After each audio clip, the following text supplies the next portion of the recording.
chanted her name while she was being beaten 6-love, 6-2.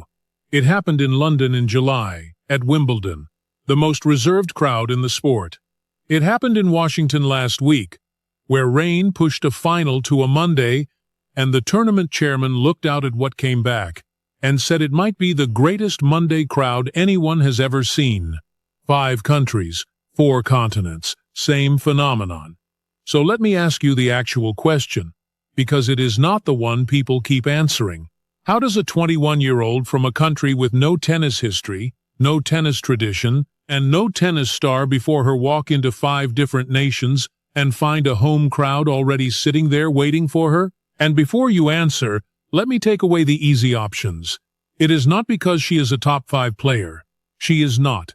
It is not because she won a Grand Slam. She has not.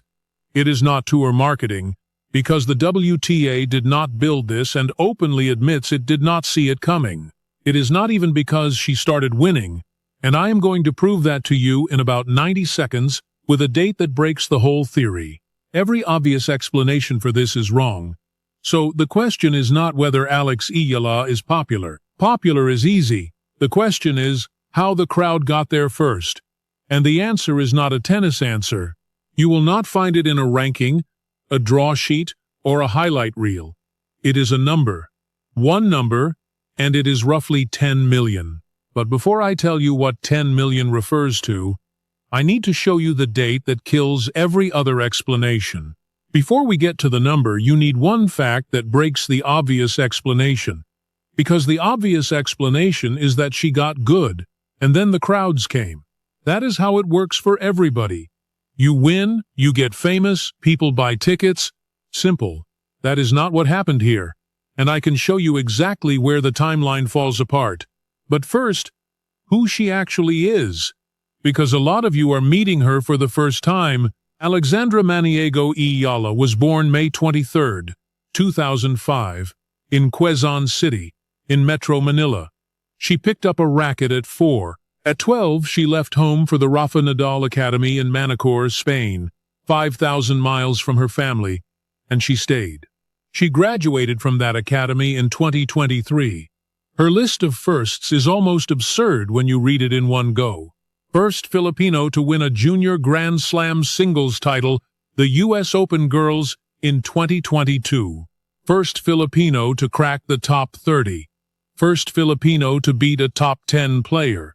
First Filipino, man or woman, to reach the second week of a major. First Filipino to win a WTA Tour title. That last one happened 11 days ago. August 3rd, Washington, D.C. She played Jessica Pegula, the world number 3, in the final. She lost the first set 4-6. Rain suspended the match overnight and pushed it to a Monday. She came back the next day, took the second 6-4, and then won the third set 6-love. 6-0, against the third best player on the planet, to become the first champion her country has ever had. She is now ranked 20th in the world, career high. So that is the resume. And if the crowds had started after that, this video would not exist. It would just be a story about a winner. Here is the problem. Go back to January. Australian Open. First round, Melbourne Park. Court 6. A small outside court, the kind they give to players nobody is expecting to watch. At that moment, Alex Eala had never won a main draw match at a Grand Slam. Not one. In her entire life. And people poured into Melbourne Park anyway. Hundreds of them. The line to get onto that court stretched back toward Rod Laver Arena, the 20,000-seat main stadium. There was not an empty spot anywhere. Not in the seats, not at the courtside bar, not on the concrete ledges behind the baseline. People stood on anything that held weight. For a player with 0 Grand Slam wins, on Court 6. So the crowd did not follow the success. The crowd was already there, 7 months before the trophy, which means it was built out of something that existed before she did anything at all. And I want to be clear about why this matters beyond one player. Because this is not a fan club story. The National Bank Open in Toronto expected more than 200,000 attendees this year. It projects close to $60 million in national economic impact. Over 70 million people watch it on broadcast worldwide.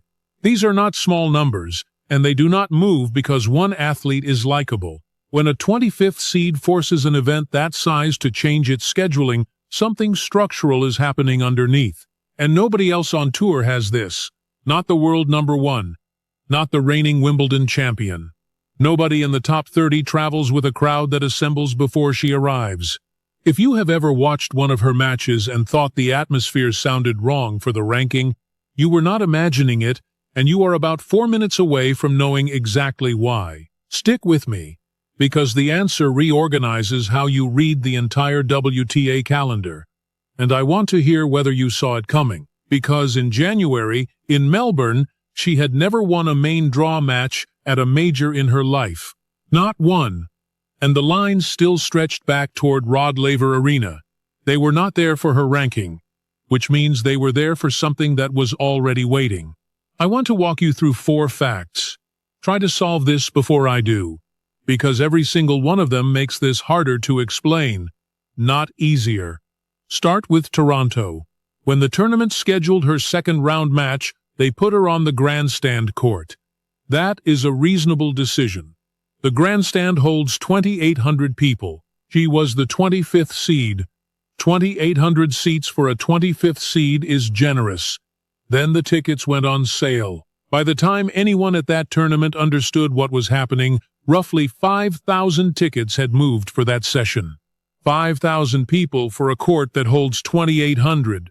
Almost double capacity. They had to physically relocate her match to center court, which holds 10,000. And center court sold out too, in half an hour. A 25th seed just forced one of the biggest tournaments in the world to redraw its schedule. Who does that?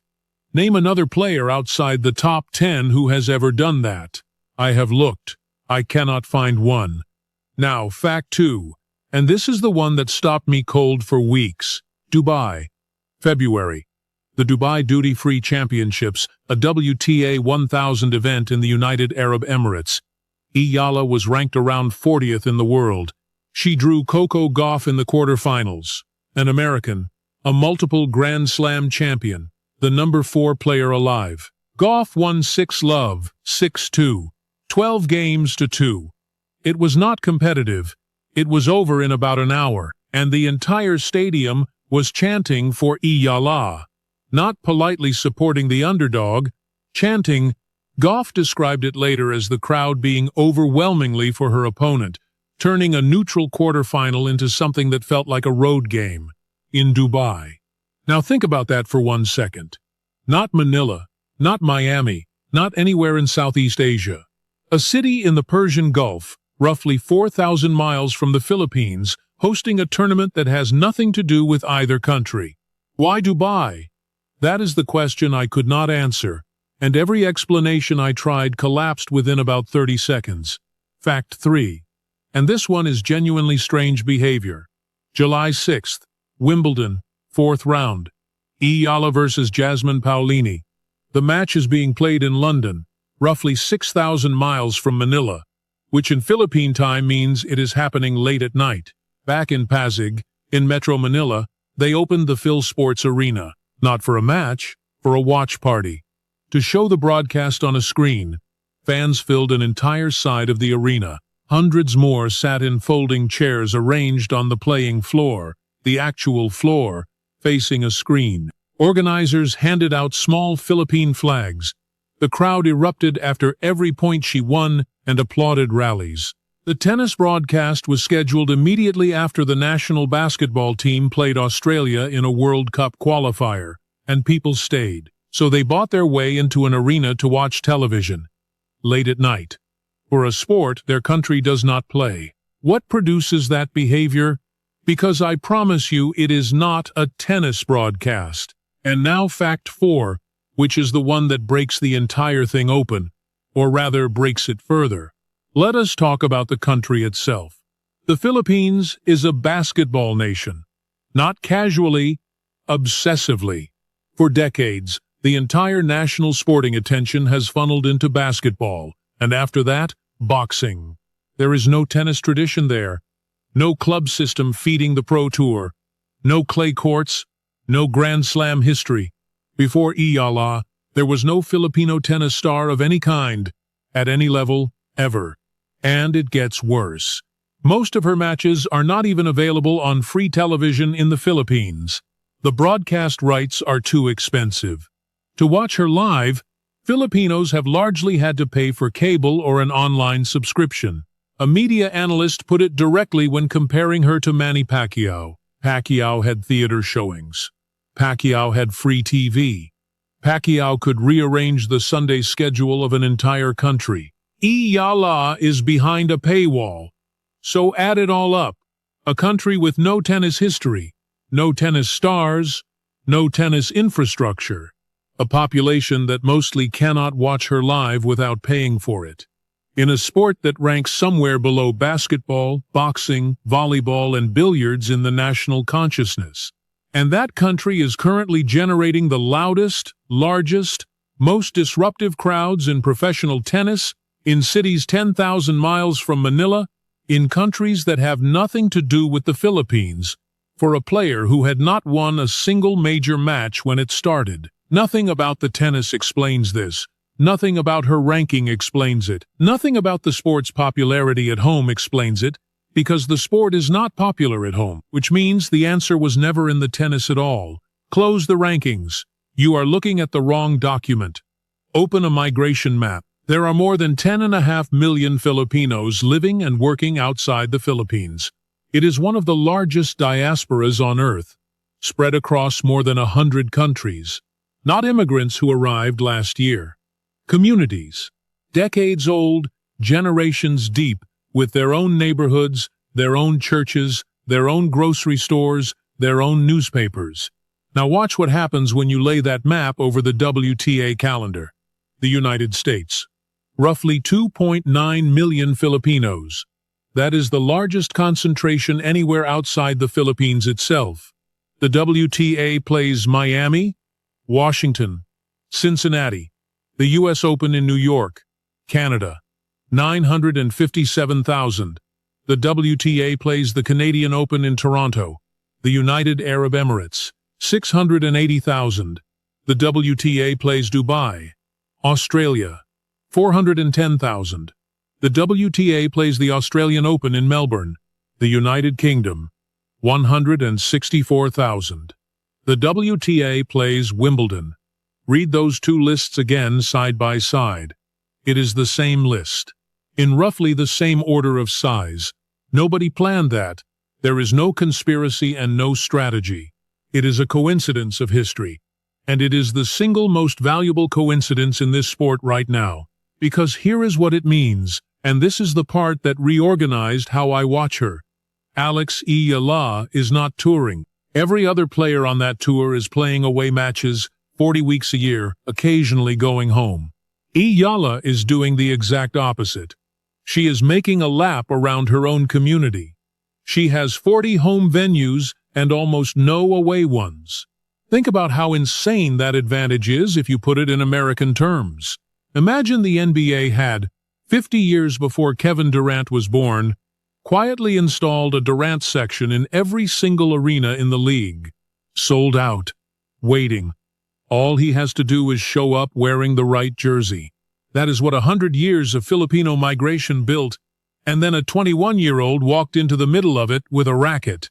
Now go back and watch those 4 impossible facts collapse. Dubai. The one I could not solve. 680,000 Filipinos live in the United Arab Emirates. Filipino workers are woven into that entire economy. In hospitals, in hotels, in construction, in service. That was not a neutral crowd adopting an underdog. That was a Filipino crowd in a Filipino city, in the sense that matters. The question answers itself in about 1 second, and I spent weeks on it because I was reading the wrong data. Toronto. Here is the detail that nails it shut. The Toronto metropolitan area is home to 29.4% of every Filipino in Canada, the single largest concentration in the country.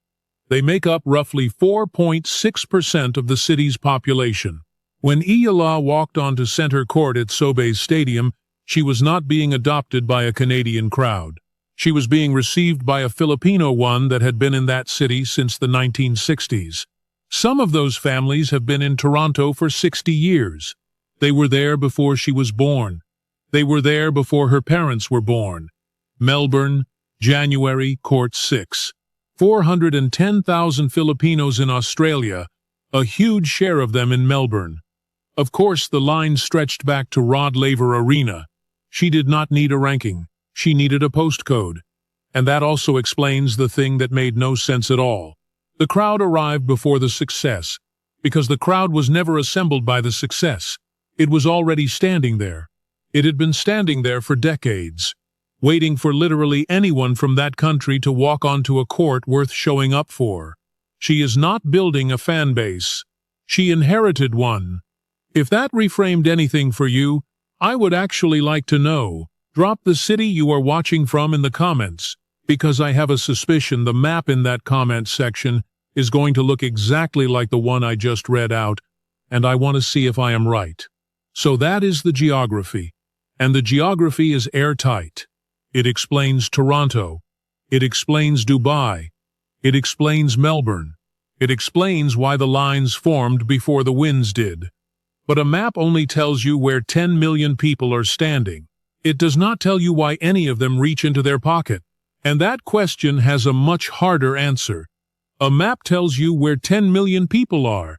It does not tell you why a nurse in Toronto, coming off a night shift, buys a ticket she cannot really afford for a sport she did not grow up watching, to see a 21-year-old she has never met. For that you need one more number. $37.2 billion. That is what overseas Filipinos sent home in remittances in a single year. Roughly 8.5% of the entire national economy. It makes the Philippines the fourth largest remittance-receiving country on the planet. Sit with what that number actually describes. These are not people who moved abroad for adventure. 43% of overseas Filipino workers are in what the government classifies as elementary occupations. Cleaners, caregivers, domestic workers, nurses, construction crews. Nearly 6 in 10 are women. They left an archipelago, took jobs other people did not want, in countries where the language was not theirs, and then wired the money back. They left in order to provide. That is the deal. That is the entire emotional architecture of that diaspora. A Philippine Star column captured what the ticket sales cannot. Migrants stretching budgets to afford seats, showing up in bad weather, waving a flag for a homeland that has not always given them much to cheer about. The writer called it the same emotional math that used to fill arenas for Manny Pacquiao. That is the answer. For 50 years, that community has been sending things home. Money, medicine, school fees, boxes at Christmas. Alex Eala is the first thing in a long time that came back the other direction. Which brings me to the second piece. Because this community did not have to learn how to do this. They had already rehearsed it for 20 years. ESPN put it about as well as it can be put. Eala has done something almost no Filipino athlete has ever managed. She has made a basketball nation stay up past midnight to watch tennis. 2 decades earlier, Pacquiao inspired the exact same devotion. His fights brought the country to a complete standstill, whether they landed on a Sunday morning in Manila or a Saturday night in Las Vegas. The behavior was already installed.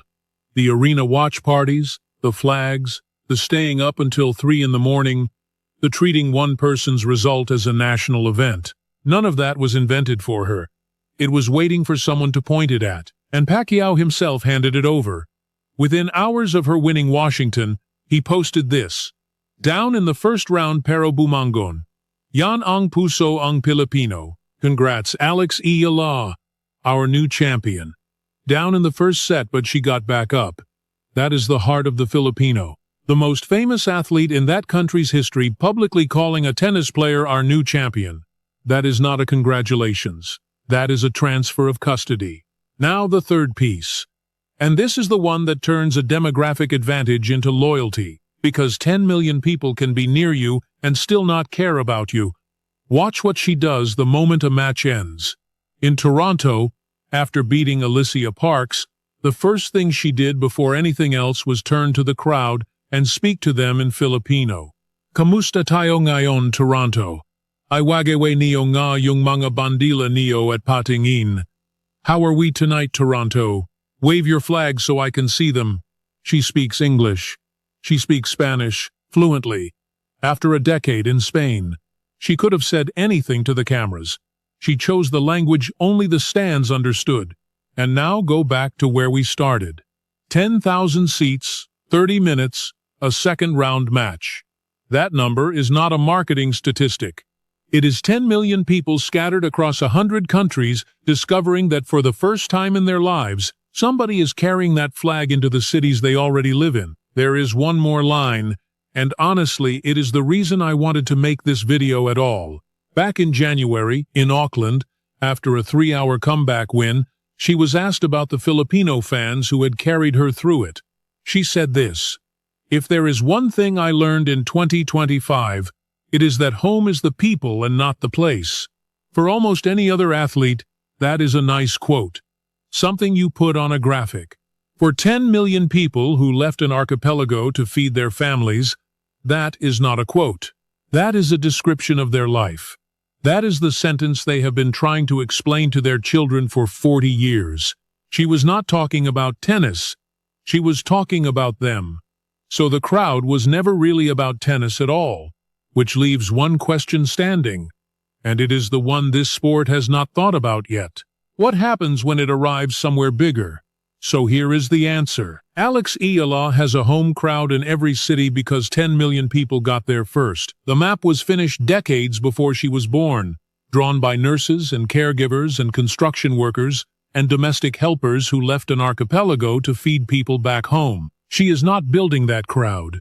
She is the first person from that country good enough to stand in the middle of it holding a racket. And before we finish, one correction, because you are going to see a lot of people sell you a version of this that is not true. She is not a rags to riches story. Her mother was a national swimmer who won a bronze medal at the 1985 Southeast Asian Games and then became the chief financial officer of Globe Telecom, one of the largest companies in the Philippines. Her father is a business executive. One uncle ran the Philippine Basketball Association and later chaired the Philippine Sports Commission. Another is a fashion designer. Her brother played college tennis at Penn State. That is an elite Manila sporting family, and pretending otherwise is lazy. But here is what that privilege actually bought. It bought a racket at 4 years old and a plane ticket to Manacor at 12. It did not buy a world ranking of 20. It did not buy 6 games to 0 against Jessica Pegula in a final.